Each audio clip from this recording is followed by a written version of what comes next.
కొంతమంది ఏదైనా బాధ, సమస్య కలిగిన వెంటనే మనుషుల వద్దకు పరిగెత్తుకుంటూ వెళ్ళి వారి దగ్గర బాధపడి ఏడుస్తూ ఉంటారు. కానీ కనబడుచున్న వ్యక్తి కంటే వ్యక్తిత్వ, దైవ విలువలు కలిగి ఎల్లప్పుడూ మనకి సహాయం చేసే దేవుని చేతిలో ఉండడానికి ఇష్టపడి ఆయన సన్నిధికి వెళ్ళి వేడుకునే వారిగా ఉండాలి. మనకి బాధ కలిగి ఒంటరిగా ఉన్న సమయంలో మనకు సహాయం చేయడానికి తన దూతలకు ఆజ్ఞాపించే తండ్రిని మనం కలిగి ఉన్నామని మరువవద్దు.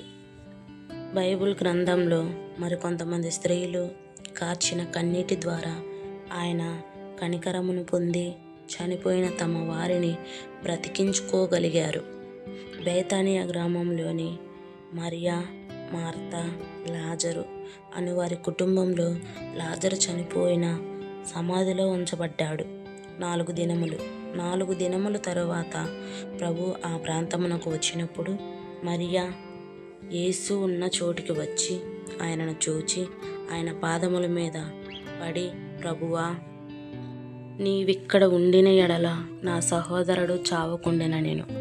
ఆమె ఏడ్చుటయు ఆమెతో కూడా వచ్చిన యూదులు ఏడ్చుటయు యేసు చూచి కలవరపడి ఆత్మలో మూలుగుచు లాజరుని ఎక్కడ ఉంచితరని అడిగెను. యేసు కన్నీళ్లు విడిచెను. లాజరుని సమాధిలో నుండి బయటకు రమ్మని పిలిచి సజీవుడిగా నిలిపెను.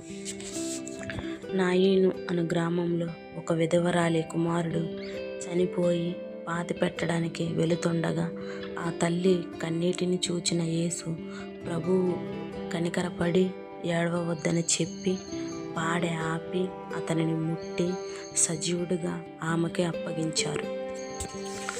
పాత నిబంధన గ్రంథంలో హన్న తనకి కలుగుచున్న అవమానములు, నిందలు, హేళనలను బట్టి దేవుని సన్నిధిలో తన హృదయం అంతటిని కుమ్మరించి పడిన బాధ, కార్చిన కన్నీరు అక్కడ దేవుని యాజకుడిగా ఉన్న ఏలీ నుండి ఒక వాగ్దానం పొందుకునేటట్లుగా చేసింది. ప్రతిఫలముగా దేవుని నుండి కుమారుని పొందుకుంది. చూశారా సహోదరులారా, యేసయ్య కనిపించలేదు అని ఆయన మీద ప్రేమతో కన్నీరు కార్చిన మరియా ప్రపంచమునకు పునరుద్ధానమును మొదటిగా ప్రకటించిన మొట్టమొదటి స్త్రీ అయ్యింది. చనిపోయిన సహోదరుడిని మరియా, మార్తలు, చనిపోయిన కుమారుడిని విధవరాలు సజీవులుగా తిరిగి పొందుకోగలిగారు.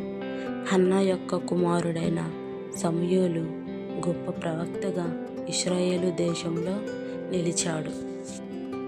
కనుక కన్నీటిని తుడిచి అద్భుతములను వారి జీవితములలో జరిగించిన దేవుడు నిశ్చయముగా మనలను ఆదరించి కన్నీటిని తుడిచి ప్రతిఫలమును కలుగజేస్తారు.